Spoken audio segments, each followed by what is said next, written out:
팔만 찌른지 모르겠어요. 83페이지 지역권입니다. 지역권은 양이 적지만 시험 문제 꼬박꼬박 한 문제씩 내고 있고요. 그래서 지역권도 결국은 개념이 중요하겠죠. 지역권이란 지상권과 마찬가지로 타인의 토지를 사용할 수 있는 권리인데 어떤 토지 사용권이냐면 내 토지의 편익을 위하여 남의 땅을 쓸 수 있는 권리가 뭐죠? 지역권이죠. 보통 그림을 그리게 되면 이렇게 그리죠. 도로가 있고 갑의 땅이 있고 을의 땅이 있는데 만약에 을이 갑의 땅을 낭하기 위해서 갑을 만나서 설정 계약과 설정 등기를 함으로써 을이 통행 지역권을 갖게 됐다면 편익을 받는 을의 토지는 뭐죠? 요역지. 편익을 주는 갑의 땅, 남의 땅은 뭐죠? 승역지. 이렇게 되고요. 을이 일단 지역권에 대해 요역지에 대해서 만약에 소유권이 있고 승역지에 대해서 지역권이 있는 상태라면 요 요역지상의 소유권이 주된 권리고 지역권은 뭐죠? 종된 권리가 됩니다. 따라서 두 가지 권리는 뭘 갖게 되냐면 부종성, 수반성을 갖게 되죠. 따라서 을이 요역지를 팔면 지역권도 자동으로 뭐하게 돼요? 쫓아가게 되고요. 또 지역권만 따로 분리해서 뭐 할 수 없어요? 처분할 수가 없고. 왜요? 지역권은 요역지상의 권리에 뭐이기 때문에 종된 권리이기 때문에 그렇습니다. 그러면 1번 문제를 보죠. 지역권에 관한 설명으로 틀린 것은 1. 지역권은 요역지와 분리하여 양도할 수 없다. 5. 지역권은 종된 권리이므로 분리해서 양도할 수가 없습니다. 2번 요역지는 한 필의 토지 전부여야 하나 승역지는 한 필의 토지 일부일 수 있다. 5. 여기 나와 있는 것처럼 편익을 받는 요역지는 뭐죠? 한 필지 토지고 승역지는 뭐죠? 일부라도 뭐죠? 상관이 없는 거죠. 3번 지역권자는 지역권에 기한 방해 예방 청구권을 행사할 수 있다. 5. 왜요? 지역권도 물권이니까요. 그 다음에 4번인데 문제가 되는 것은 뭐냐면 불가분성입니다. 다수 당사자 문제인데 가장 기본적인 것은 뭐죠?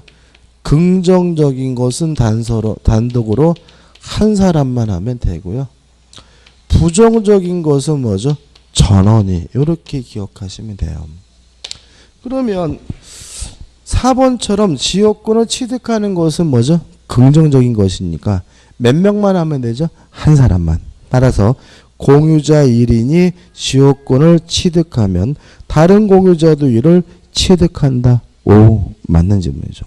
답은 5번입니다. 상식적인 건데 승역지 소유자는 지역권자가 지역권 행사를 위해 승역지 설치한 공작물을 지역권자가 공동으로 사용하더라도 특약이 없는 한 그 설치 비용을 부담할 필요는 없다. X. 공동으로 사용을 했다면 특약이 없는 한 설치 비용은 공동으로 뭐죠? 부담해야 되겠죠. 그것이 뭐죠? 상식에 부합하고요. 답은 뭐죠? 5번이 됩니다. 여기서 이제 2번부터인데 이제 반복 줄행을 느끼게 될 거예요. 지역권에 관한 설명으로 틀린 것은 1번 지역권도 재산권이니까 상속됩니다. 2번 요역지와 분리하여 지역권만을 양도할 수 있다. X. 나머지 것들 한번 보시고 3번 문제입니다. 틀린 것을 찾는데 3번 보시면 승역지는 한 필의 토지 이어야 하지만 요역지는 한 필의 토지 일부라도 무방하다. X. 앞과 D가 뭐죠? 뒤바뀌어 있죠. 그죠? 그 다음에 4번입니다. 지역권에 관한 설명으로 틀린 것인데 4번이 답인데 여기서 위기라는 말이 나오죠. 좀 설명을 드리면 이런 겁니다. 도로가 이렇게 있고요. 갑이 땅을 소유하고 있고 을이 땅을 소유하고 있는데 전에 한번 말씀드렸던 것 같아요. 을이 갑한테 와서 안녕하세요. 저 여기 좀 옆집 사는 사람인데 여기 좀 다니면 안 될까요? 라고 했는데 을이 끝내주는 미인이었어요.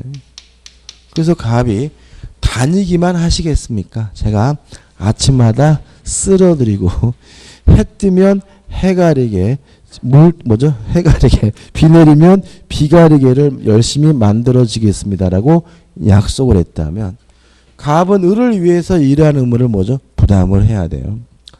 근데 문제는 만약에 을이 이사 가고 다른 사람이 와서 그 짓을 계속 해줘야 되고요. 가장 큰 문제는 갑이 이 땅을 병에게 양도했을 때 병도 이 그지 같은 짓을 계속해서 반복적으로 해줘야 된다는 게 문제입니다. 좀 이상하죠, 그죠? 그럼 만약에 병이 이거 하기 싫어요. 그래서 을한테 가가지고 나 이 땅 이거 너한테 줄 테니까 나 이거 그만하면 안 되겠니? 그랬더니 을이 싫대요. 그러면 이거 줄 수가 없는 거예요. 왜요?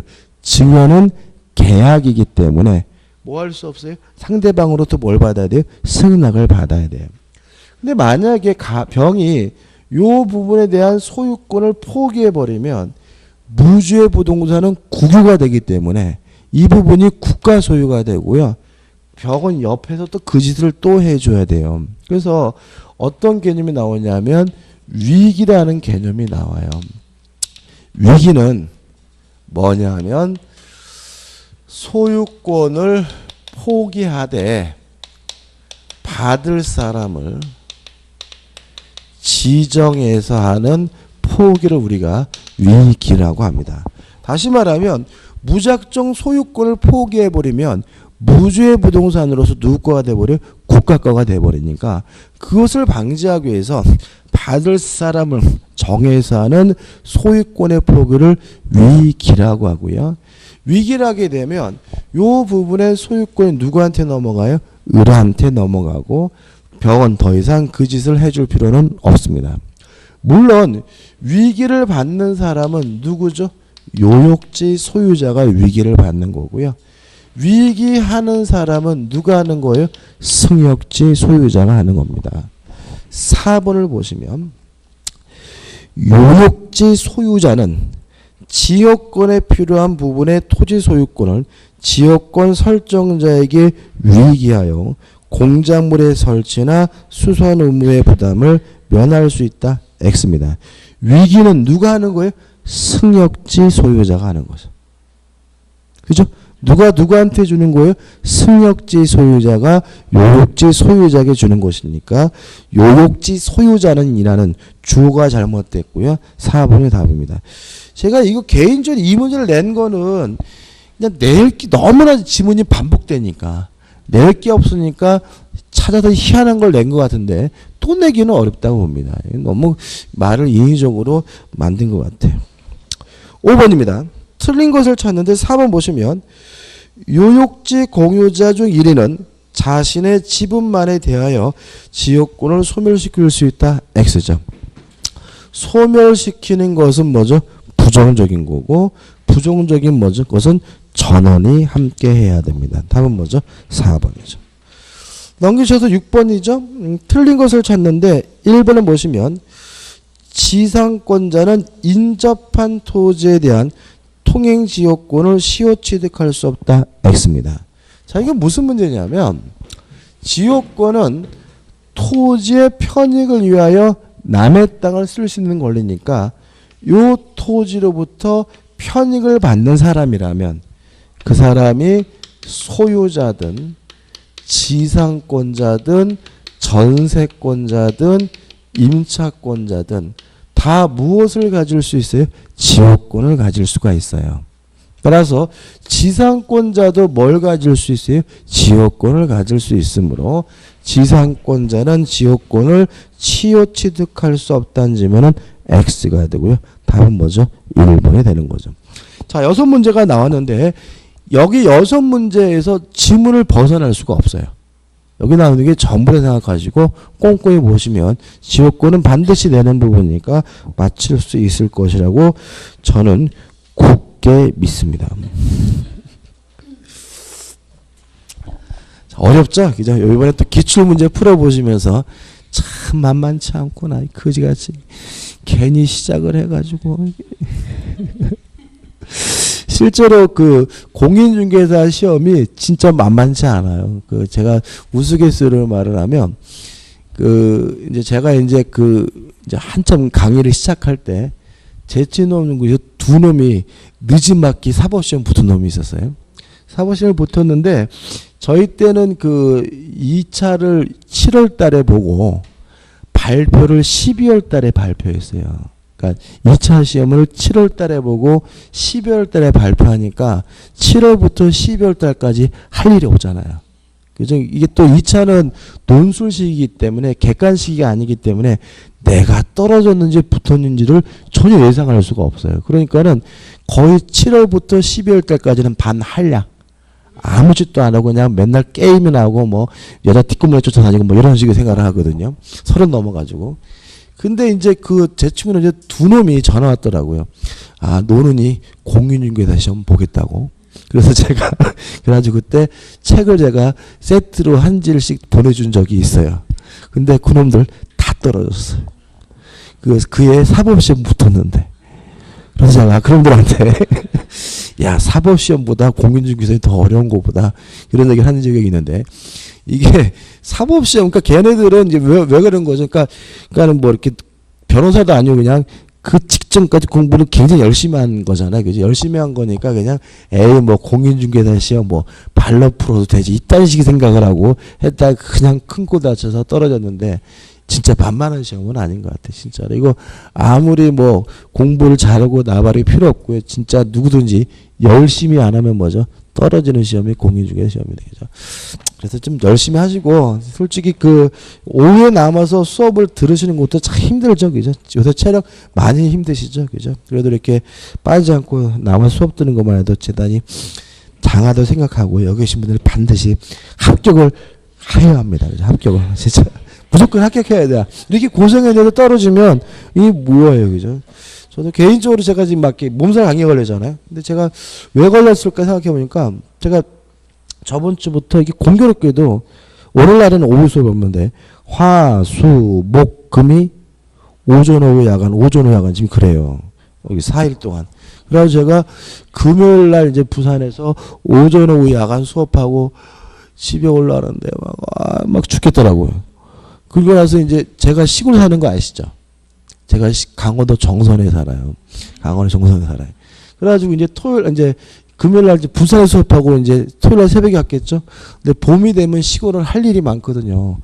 그래서 마누라가 또 냅두나 그래가지고 또 일어나가지고 뭐 삽질하고 갱이질하고 막 꽃 뿌리고 꽃씨 심고 막 어제 일요일까지 막 그러고 다녔더니 그냥 일요일 날 저녁부터 몸이 막 이상하더니 참 살기가 힘들어요. 전세권입니다. 일단 전세권은 그냥 한번 문제 볼게요. 필요한 거 정리해 드릴게요. 전세권에 관한 설명을 틀린 것을 설명드려야 되겠다. 이게 좀 문제 좀 까다로울 수가 있는데 요 문제를 보기 전에 먼저 물상대의라는 개념을 좀 생각해 볼게요. 물상대의. 굉장히 중요한 개념이죠. 을이 갑에게 1억을 빌려주고 1억을 달라고 요구할 수 있는 채권이 있고요. 요것을 담보하기 위해서 갑소유 A 부동산에다가 뭘 설정했냐면 저당권을 설정했는데 요 건물이 멸실되거나 훼손이 됐어요. 아니면 공용, 징수, 수용을 당했습니다. 근데 이 저당권 그러면 어떤 일이 생기냐면 저당권이 뭐 할 위험에 처하냐면 소멸될 위험에 처하죠. 동의하시죠? 그죠? 멸실되면 소멸될 것이고 공용징수 수용은 공시법 시간에 배우셨죠? 수용 대상물에 있는 모든 등기는 등기관이 일단 뭐죠? 직권으로 다 말소합니다. 따라서 만약에 이 A 건물이 수용당하면 저당권도 뭐가 돼야 돼요? 직권으로 말소가 돼야 되기 때문에 소멸될 위험에 처하는 거죠. 근데 이 경우에 다행히 뭐가 생기죠? 돈이 생기죠. 보험금을 받는 경우가 있고요. 아니면 손해배상금을 받는 것도 있고 아니면 공용징수 수용을 당했다면 수용 보상금을 받는 경우도 있는데 이때 이 저당권자는 요 가치 변형물에 대해서 지급 또는 인도 전에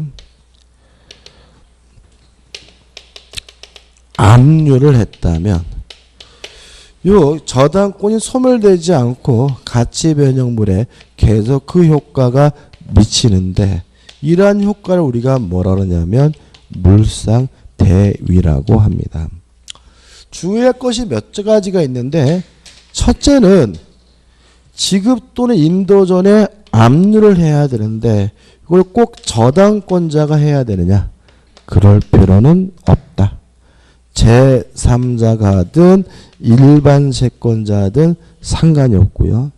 가장 중요한 점은 저당권이 소멸될 위험이 있어야 물상대가 인정된다. 만약에 돈이 생겼다 하더라도 저당권이 소멸될 위험이 없다면 물상대는 인정되지 않는다. 따라서 갑이 건물을 병한테 팔아먹고 병한테 매매 대금을 받았다 하더라도 요 매매 대금에 대해서는 뭐가요? 물상대는 인정되지 않습니다. 왜냐하면 팔리더라도 매매가 되더라도 저당권은 뭐 할 위험이 없어요? 소멸될 위험이 없으니까요. 동의하시죠? 그죠? 자, 그럼 또 여기서 뭘 할 수 있냐면 만약에 이러한 것뿐만 아니라 다른 사유라 하더라도 저당권이 소멸될 위험이 있다면 뭐가 생기게 되냐면 물상대위가 인정되게 된다는 점이죠. 자, 그러면 이제 문제 나오는 겁니다. 저당권은 전세권에 설정할 수가 있어요. 저당권이 어디 설정됐습니까? 전세권에. 근데 이 전세권이 존속기간이 만료됐다는 이유로 소멸하게 되면 무엇도 소멸하죠? 저당권도 소멸될 위험에 처합니다. 그죠? 근데 전세권이 소멸하면 다행스럽게도 뭐가 생겨요? 전세금이 생기겠죠. 따라서 이때도 물상대위가 인정이 되는 거예요. 저당권자는 전세금이 지급되기 전에 무엇을요? 전세금을 압류하게 되면 요 저당권은 소멸되지 않고 요 전세금 반환 채권에 대해서 계속 그 효과가 미치게 돼요. 이것도 일종의 뭐죠? 물상대위가 되는 거죠. 이해되시죠? 그죠? 그럼 이제 답부터 먼저 볼게요. 4번. 전세권을 목적으로 한 저당권은 전세권 존속기간이 만료되더라도 그 전세권 자체에 대하여 저당권을 실행할 수 있다는 질문은 X예요. 뭘 압류해야 됩니까? 전세금을 압류해야 됩니다. 뭐에 대해서 저당권을 실행할 수 있습니까? 전세금에 대해서 저당권을 실행할 수 있고요. 더 이상 전세금 자체는 저당권을 실행할 수는 없습니다. 답은 뭐죠? 4번이 되는 거죠. 이해되시죠? 이것도 은근히 시험에 잘 내요. 나머지 것들입니다. 1번 전 전세권은 원래 전세권으로 비롯된 것이므로 전 전세권의 존속기간은 원 전세권의 범위를 넘을 수 없다. 5. 2번 전세권자도 점유권도 함께 가지고 있는 거죠. 따라서 전세권이 침해된 경우 전세권자는 점유보호증후권을 행사할 수 있다. 5점. 3. 전세권은 자유롭게 양도할 수 있는 대신 특약으로 뭐 할 수 있냐면 제한할 수 있어요. 다만 그 특약을 가지고 제3자에게 대항하려면 등기가 필요하므로 3. 전세권 양도 금지 특약은 이를 등기하여야 제3자에게 대항할 수 있다. 5. 맞는 질문이죠. 3번, 5번이죠. 아까도 나왔었던 건데 이런 거죠. 땅이 갑의 것이고 건물이 을의 것이라면 을은 뭐가 있겠습니까? 토지 사용권이 있겠죠. 그것이 전 시간에 한 지상권이든 임차권이든 이런 상태에서 건물에 대해서만 뭐가요? 전세권이나 또는 저당권이 설정이 되면 어디에도 미칩니까? 지상권, 임차권이 당연히 그 효력이 어떻게 미칩니다. 따라서 전세권 저당권자가 경매라면 경락에는 무엇도 함께 갖게 됩니까? 지상권, 임차권도 함께 뭐하게 돼요? 취득하게 되거든요. 5번. 타인의 토지 위에 건물을 신축한 자가 그 건물에 전세권을 설정한 경우 전세권은 건물의 소유를 목적으로 한 어디에도 토지 임차권에도 그 효력이 미친다는 지문은 맞는 지문이고 물론 토지 임차권일 수도 있고 뭐일 수도 있어요? 지상권일 수도 있겠죠. 2번입니다. 전세권에 관한 설명으로 틀린 것은 자 상린관계가 뭐였죠? 서로 인접한 부동산 간의 이용을 조절하는 관계죠. 따라서 이 부동산이 인접하고 있다면 그 사람이 소유자든 그 사람이 지상권자든 그 사람이 전세권자든 그 사람이 임차권자든 뭐에 관한 규정이 적용이 돼야 돼요? 상린관계에 관한 민법 규정이 당연히 뭐가 돼요? 적용돼야 돼요. 상린관계면 가장 흔한 게 뭐라고요? 층간소음 문제. 다시 말하면 뛰어다니는 사람이 소유자든 임차권자든 전세권자든 당연히 상린관계에 관한 민법 규정 뭐가 돼야 돼요? 적용이 돼야 되는 거니까 1번. 건물의 사용 수익을 목적으로 하는 전세권에는 상린관계에 관한 규정이 준용되지 않는다. X가 되고요. 답은 뭐죠? 1번이 되는 거죠. 2번 전세권자 점유보호청구권 인정되고요. 3번 설정행위로 금지하지 않았다면 자유롭게 양도할 수가 있고요. 4번 전세권자는 전세금을 못 받았다면 전세금을 경매를 청구할 수가 있고요. 전세 목적물을. 그 다음에 5번 전세권자는 매달 내는 돈은 없어서 뭘 못 내서 쫓겨나는 것은 없지만 용도 위반해서 사용 수익하게 되면 쫓겨날 수 있다. 다시 말하면 용도 위반해서 사용 수익하게 되면 전세권 설정자가 소멸 청구할 수 있고요. 소멸 청구하면 전세권은 즉시 소멸하게 됩니다. 답은 1번이죠. 넘기셔서 3번입니다. 전세권에 관한 설명으로 틀린 것은 1번 전세금의 지급은 반드시 현실적으로 수수되어야 하고 기존의 채권으로 가름할 수 없다. X. 기존의 채권으로 뭐 할 수 있습니까? 대신할 수가 있습니다. 2번 전세권은 용익물권적 성격과 담보물권적 성격을 겸비하고 있고요. 3번 건물 일부에 대한 전세권자는 건물 전부에 대해서 경매를 청구할 수는 없습니다. 다만 경매 대금에서 우선 변제 받을 수는 있어요. 또 중요한데 좀 판례를 하나 소개시켜 드릴까요? 표정들이 막 피곤해 막 쩔어 보이는 표정이기 때문에 재미로 그 과거에 영동백화점이라는 백화점이 있었습니다. 영동백화점 지금은 없고 지금 그게 롯데백화점 강남점으로 바뀌었는데 문제는 뭐냐면 얘네들이 그 직영으로 영업한 건 아니고요. 각각의 매장을 이렇게 세를 줬어요. 매장을 세를 주거나 아니면 분양을 하거나 그랬는데 그러다 보니까 이 각각의 매장에다가 뭘 설정해 줬냐면 뭘 해주냐면 임대를 전세권을 설정해 주게 됩니다. 이해되시죠? 그죠? 다시 말하면 백화점 매장이라는 게 뭐 10평, 5평 이렇잖아요. 그죠? 그래가지고 예를 들어서 5평짜리 매장에 대해서 영동백화점으로부터 갑이 일부에 대해서 뭘 설정받았어요? 전세권을 설정받은 거죠. 이해되시죠? 그래가지고 이제 영업을 하게 되는데 영동백화점이 망하게 되거든요. 근데 망하게 되면 가장 먼저 알게 되는 것은 주거래은행이에요. 근데 주거래은행이 1층에 뭐가 있었냐면 하나은행이 있었거든요. 지금도 있습니다. 근데 하나은행이 있는데 하나은행은 뭐 했냐면 임차권을 가지고 있었어요. 뭐죠? 임차권. 근데 문제는 하나은행에 가만 보니까는 이 지금 영동백화점이 뭐 할 것 같아요? 망할 것 같단 말이죠. 그럼 망하면 은행도 뭐예요? 보증금을 띄게 생겼잖아요. 그래가지고 영동백화점하고 합의를 해가지고요. 요 1층을 따로 뭐죠? 구분 등기를 하게 됩니다. 1층만 따로 뭘 해가지고요.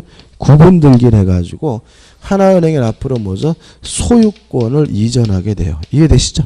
그죠? 그러고 나서 뭐죠? 영동백화점이 망했어요. 그래서 지금 이 5평의 매장을 가지고 있는 갑이 전세금을 못 받았다는 이유로 경매를 뭐 하려고 하냐면 청구하려고 해요. 근데 문제는 요 매장은 구분 소유권의 객체가 아니잖아요. 따라서 요 사람이 경매를 하게 되면 백화점 전체가 싹 뭐가 돼요? 경매가 되는데 1층까지 들어갈까요? 1층까지 안 들어갈까요?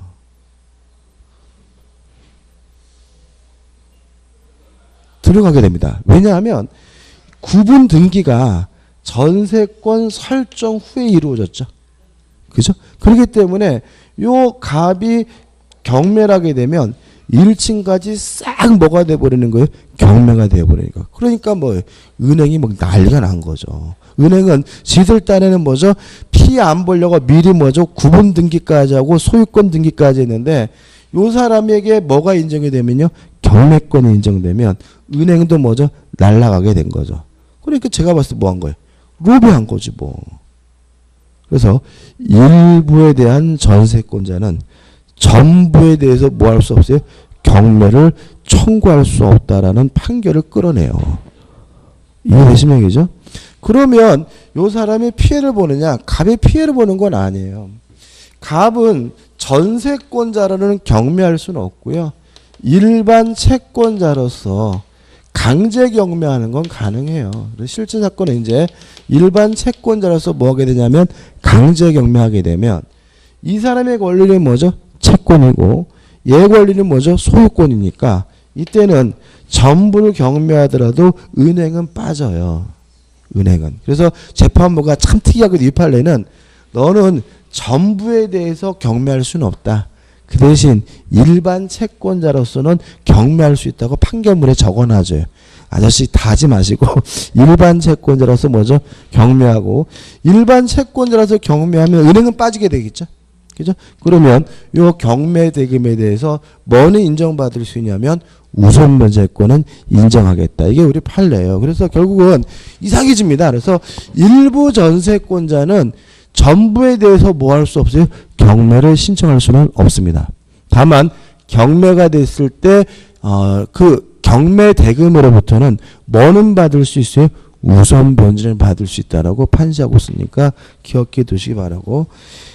제가 뭐 항상 그러지만 우리나라는 참 힘센 사람이 강한 좋은 나라입니다. 따라서 3번 건물 일부에 대한 전세권자는 건물 전부의 경매를 청구할 수 없다. 5. 맞는 질문이고 다만 다른 원인으로 경매됐을 때 경매 대금에서 무엇은 받을 수 있습니까? 우선 변제는 받을 수 있습니다. 4번 채권 담보의 목적으로 전세권을 설정한 경우 그 설정과 동시에 목적물을 인도하지 않았으나 장래 전세권자의 사용 수익을 완전히 배제한 것이 아니라면 그 전세권은 유효합니다. 왜냐하면 전세권이 성립하려면 전세금을 지급하고 전세권 설정 등기만 하면 됩니다. 목적물을 인도받지 하지 않았더라도 점유하지 않았더라도 전세권은 뭐가 돼요? 성립이 됩니다. 5번 채권 담보의 목적의 전세권의 경우 채권자의 전세권 설정자의 제3자의 합의가 있으면 전세권 명의로 그 제3자를 명의를 전세권의 명의를 그 제3자를 하는 것도 가능하다. 맞는 지문입니다. 이거는 뭐로 바꿔 생각하시면 되냐면 저당권으로 바꿔 생각하시면 돼요. 저당권자와 채권자는 뭐죠? 같은 사람이어야 합니다. 왜냐하면 부정성, 수반성 때문에. 다만 3자 간의 합의가 있고 또 실질적으로 제3자도 저당권자로 볼 수 있다면 제3자 명의의 저당권 등기도 유효하다는 게 우리 판례 입장이거든요. 마찬가지라는 거죠. 우리가 전세금 반환 채권자와 전세권자는 원칙적으로 같은 사람이어야 합니다. 다만 3자 간에 뭐가 있으면요, 합의가 있다면 제3자 명의의 전세권 등기도 유효할 수 있다는 판례니까요. 결론만 기억해 두시면 될 것 같습니다. 우측이 4번입니다. 옳은 것을 찾는데 1번 원전세권자가 소유자의 동의 없이 전전세를 하면 원전세권을 소멸한다. X. 동의 없이 전전세 할 수 있고요. 또 전전세에 따라서 원전세가 소멸할 일은 없는 거죠. 2번 건물에 대한 전세권이 법정갱신된 경우 그 존속기간을 2년으로 본다. X. 전세권의 굉장히 중요한 점이 체당기간을 뭐하지 않고 있다는 점이죠. 보호하지 않고 있다는 점이죠. 따라서 전세권은 존속기간에 약정이 없으면 언제든지 자유롭게 소멸 통과할 수 있고 6개월이 지나면 전세권이 뭐하게 돼요? 소멸하게 되고 또 전세권이 법정갱신되면 존속기간에 약정이 없는 전세권으로 바뀌지 2년이 또 보장되는 것은 아니기 때문에 2번은 X입니다. 3번 제3자가 불법 점유하는 건물에 대해 용익 목적으로 전세권을 취득한 자는 제3자를 상대로 건물의 인도를 청구할 수 있다. 5점. 자, 이게 무슨 말이냐면 오전에 수업했던 거죠. 전세권자인 제가 이사를 가려고 갔더니 이상한 놈이 살고 있으면 누가 알아서 쫓아내야 돼요? 전세권자가. 전세권자가 내보내고 스스로 어떻게 들어가서 살아야 된다. 기억나시죠? 다시 한번 읽어볼까요? 제3자가 불법 점유하는 건물에 이상한 놈이 살고 있는 건물에 용익 목적으로 전세권을 취득한 자는 제3자에 대해 건물의 인도를 뭐 할 수 있어요? 청구할 수 있다. 너무나 당연한 거죠. 다시 말하면 전세권자가 스스로 내보내고 스스로 들어가서 살아야 되므로 인도청구권 인정이 되고요. 옳은 것은 3번이 되는 거죠. 4번 전세권은 물권이죠. 물권은 직접 지배권이죠. 고장난 것이 있다면 지가 고쳐야죠. 따라서 전세권자는 뭘 청구할 수 없습니까? 필요비 상한을 청구할 수가 없습니다. 따라서 전세권자는 특약이 없는 한 목적물의 현상 유지를 하기 위해 지출한 필요비 상한을 청구할 수 있다는 질문은 뭐죠? X가 되고요. 5번. 자, 이런 문제입니다. 갑이 소유하고 있는 A 건물에 대해서요. 을에게 전세권을 설정해 줬고요. 을이 또다시 병에게 뭘 했냐면 전전세권을 설정해 줬어요. 근데 자신의 전세권이 소멸됐는데도 불구하고 을이 전전세금을 안 돌려줘요. 전전세금을 안 준다는 이유로 병이 경매를 하게 되면 누구 집이 경매되냐면 을의 집이 경매되는 게 아니라 뭐죠? 갑의 집이 경매되게 됩니다. 따라서 자신이 못 받았다는 이유만으로는 경매를 할 수가 없어요. 원래 전세권도 소멸됐는데도 불구하고 을이 갑으로부터 전세금을 반환받지 못하고 있는 경우에만 뭐 할 수 있습니까? 경매를 청구하는 것이 뭐죠? 가능합니다. 다시 한번요. 전전세권자가 전전세금을 못 받았다는 이유로 경매를 하면 누구 집이 경매가 됩니까? 원전세권 설정자 집이 날아갑니다. 따라서 자기가 돈을 못 받고 있는 것만으로는 경매를 청구할 수 없고요. 원전세권자도 전세권이 소멸됐는데도 불구하고 뭘 받지 못하고 있어야 돼요? 원전세금을 반환받지 못하고 있어야지만 경매를 신청할 수가 있으므로 5번 전전세권자는 원전세권이 소멸하지 않은 경우에도 전전세권 목적 부동산에 경매를 신청할 수 있다는 지면은 뭐죠? X가 됩니다. 이해되시죠? 그죠? 답은 3번이네요. 넘기셔서 5번입니다. 갑은 을 소유 단독주택의 일부인 X 부분에 대해 전세권을 취득하였다. 다음 설명 중 틀린 것은 1번 갑은 설정 행위로 금지되지 않는 한 전세권을 제3자에게 양도할 수 있다. 5.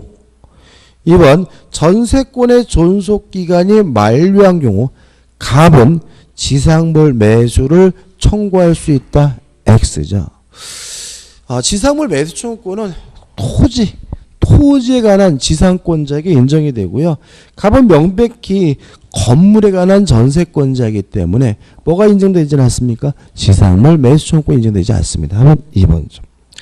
3번 갑의 전세권의 존속기간이 만료하면 소멸됐으니까 전세권의 용익물권적 권능도 소멸할 것이고요. 4번 갑은 주택 전부에 대하여 후순위 권리자보다 전세금의 우선 변제받을 권리가 있다. 자, 다시 한번 말씀드릴까요? 일부 전세권자는 전부에 대해서 뭐 할 수 없어요?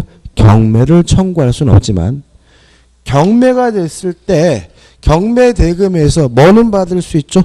우선 변제받을 수는 있으므로 4번은 뭐죠? 맞는 질문이죠. 5번 을이 전세금 반환을 지체한 경우 갑은 X 부분이 아닌 나머지 주택 부분에 대하여 경매를 청구할 수 없다. 옵니다. 그죠? 다시 말하면 일부에 대한 전세권자는 목적물 전부에 대해서 뭐 할 수 없습니까? 경매를 청구할 수는 없고요. 전세금에 대해서 뭐는 받을 수 있습니까? 우선 변제는 받을 수가 있습니다. 6번입니다. 전세권에 관한 설명으로 옳은 것은 1번은 반복적이죠. 2번 건물 전세권이 법정 갱신된 경우 전세권자는 이를 등기해야 그 목적물을 취득한 제3자에게 퇴항할 수 있다. X입니다. 법정 갱신, 법률 규정에 의한 갱신이므로 뭐 할 필요 없습니까? 등기할 필요가 없습니다. 3번 토지 전세권의 존속기간을 약정하지 않은 경우 각 당사자는 6개월이 경과해야 상대방의 전세권의 소멸 통고를 할 수 있다. X. 전세권은 존속기간의 약정이 없으면 언제든지 자유롭게 소멸 통고할 수 있고요. 소멸 통고하면 몇 개월 지나면요? 6월이 지나면 전세권이 소멸되는 것이지 6월이 지나야 소멸 통고할 수 있는 것은 아니므로 3번은 뭐죠? X죠. 4번 건물 전세권자와 인지 소유자 사이에는 상린관계에 관한 규정이 준용되지 않는다. X. 5번 존속기간의 만료로 전세권이 소멸하면 전세권의 용익물권적 권능도 소멸한다. 물론 뭐죠? 맞는 질문이죠. 답은 뭐죠? 5번입니다. 좀 김이 좀 빠지죠. 너무 쉬워서. 그 다음에 이제 92페이지 유치권입니다. 1번 민법상 유치권에 관한 설명을 틀린 것은 1. 물상대의가 인정되지 않습니다. 자, 왜 그러냐면 유치권자는 반드시 목적물을 뭐하고 있어야 돼요? 점유해야 되거든요. 어떤 이유든지가 점유를 상실하면 유치권이 소멸되거든요. 근데 문제는 물상대의는 목적물이 멸실됐을 때 발생하는 거잖아요. 멸실되면 물건이 뭐죠? 없어졌으니까 유치권은 뭐죠? 점유를 상실했고 유치권은 뭐가 돼야 돼요? 소멸돼야 되니까 유치권자에게는 물상대의는 인정되지 않습니다. 2번 유치권의 성립을 배제하는 특약 물론 뭐죠? 유효하고요. 3번 유치권은 채무자 이외의 제3자 소유물에도 물론 성립될 수가 있고요. 4번 채무자가 유치물을 직접 점유하고 있는 경우 점유를 상실한 겁니다. 자, 우리가 유치권자는 반드시 점유해야 되고 그 점유는 직간접을 불문해요. 근데 문제는 채무자가 유치물을 직접 점유하고 있다는 말은 채무자가 그 물건을 뭐예요? 돌려받았다는 얘기입니다. 이해되시죠? 그죠? 따라서 점유를 상실한 겁니다. 유치권은 소멸이 되고요. 따라서 채권자는 자신의 간접 점유를 이유로 유치권을 행사할 수 없다. 5 맞는 질문이죠.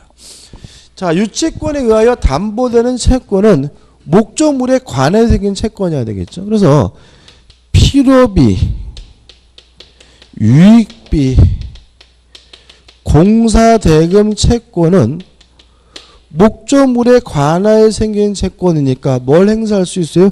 유치권 행사할 수가 있지만 임대차 보증금, 권리금, 매매대금은 목적물에 관하여 생긴 채권이 아니라 임대차라는 쌍무계약으로부터 매매라는 쌍무계약으로부터 성립한 채권이므로 뭘 행사할 수 없죠? 유치권 행사할 수가 없습니다. 그래서 시험이 유행이 있는 것 같아요. 막 과거에는 보증금이 유치권이 성립되지 않는다 계속 나왔고요. 또 한 2, 3년 전에는 뭐죠? 매매대금이 유치권이 성립되지 않는다는 것도 계속 나왔고 또 최근에 또 권리금도 물어보기도 해요. 어차피 세계는 뭐죠? 유치권의 대상이 되지 않아요. 그럼 한번 보자고요. 건축자재를 뭐한 자가요? 매도한 자는 그 자체로 건축된 건물에 대해 자신의 대금 채권. 그럼 대금은 무슨 채권이에요? 매매대금이죠. 매매대금이잖아요. 다시 말해 이거는 여러분들한테 뭘 꼬시는 거예요? 아, 공사대금이구나 이렇게 꼬시는 거예요. 이건 건물 진 게 아니에요. 뭐 건축자재를 뭐죠? 판 거죠. 판 거니까 이건 뭐 매매대금이에요. 매매대금은 유치권이 성립되지 않으므로 대금 채권을 담보하기 위하여 유치권을 행사할 수 있다. X가 됩니다. 이해되시죠? 아주 치사하게 문제를 내죠. 그죠? 2번입니다. 유치권에 관한 설명으로 옳은 것은 1번 유치권자가 제3자와의 점유 매개에 의해 유치물을 간접 점유하는 경우 유치권은 소멸하지 않는다. 5. 유치권자는 반드시 점유해야 되는데 직간접을 불문합니다. 답은 1번이죠. 2번 유치권은 원칙적으로 경매가 되더라도 소멸되지 않으므로 경락인에게 반환을 거부할 수는 있지만 조심할 것은 당장 돈을 갚으라고 뭐 할 수는 없어요? 요구할 수는 없다. 그래서 우리가 이런 말씀 드린 적이 있습니다. 유치권이 문제되면 꽤 오래 간다.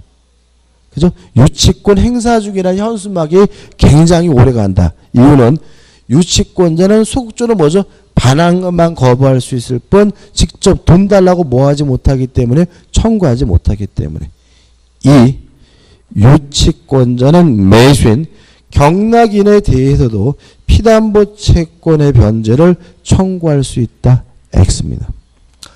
자, 유치권을 행사 중이더라도 채권을 행사하고 있는 건 아닙니다. 따라서 유치권에 의하여 담보되는 피담보 채권은 정상적으로 소멸시효가 진행이 돼야 되므로 3. 유치권을 행사하는 동안에는 피담보 채권의 소멸시효가 진행하지 않는다. X가 되는 거죠. 4번 유치권자는 과실을 수취하여 그 수취한 과실을 변제 충당하는 것이 가능하므로 유치권자는 유치물로부터 생기는 과실을 수취하여 이를 다른 채권자보다 먼저 자신의 채권 변제 충당할 수 없다가 아니라 뭐죠? 있다가 됩니다. 5번 임차인이 원래 목적대로 임차 목적물을 계속해서 사용할 수 있느냐 이 문제에 대해서 우리 판은 임차는 유치권을 이유로 원래 목적대로 사용 수익하는 것이 가능하다고 봅니다. 왜냐하면 보존 행위로 이해합니다. 우리 옛말에 그런 말이 있죠. 집 비면 망가진다고 그죠? 따라서 임차인이 원래 목적대로 계속 사용하는 것은 이것은 특별한 것이 아니라 뭐죠? 보존 행위이므로 임대인의 반대가 있더라도 사용하는 것은 뭐죠? 가능하고요. 다만 차임은 뭘 해야 되냐면 지급을 해야 되고 만약에 지급하지 않았다면 그 사용이익은 부당이득으로서 뭘 하면 되냐면 반환하면 됩니다. 다시 한번요. 임차인이 유치권을 행사하고 있는 동안은 원래 목적대로 계속 사용할 수가 있습니다. 뭐기 때문에? 보존행위이기 때문에. 다만 월세는 뭘 해야 돼요? 지급해야 되고, 지급하지 않는다면 사용이익은 부당이득으로서 반환을 해줘야 됩니다. 5번. 유치권자가 유치물은 주택의 거주와 일을 사용하는 경우 특별한 사정이 없는 한 채무자는 유치권 소멸을 청구할 수 있다. X가 됩니다. 왜냐하면 원래 목적대로 사용하는 거 가능합니다.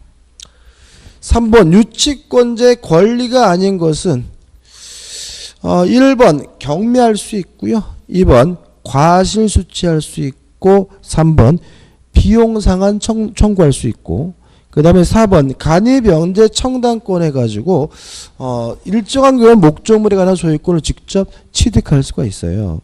그런데 5번 타담보 제공 청구권이라는 건 없습니다.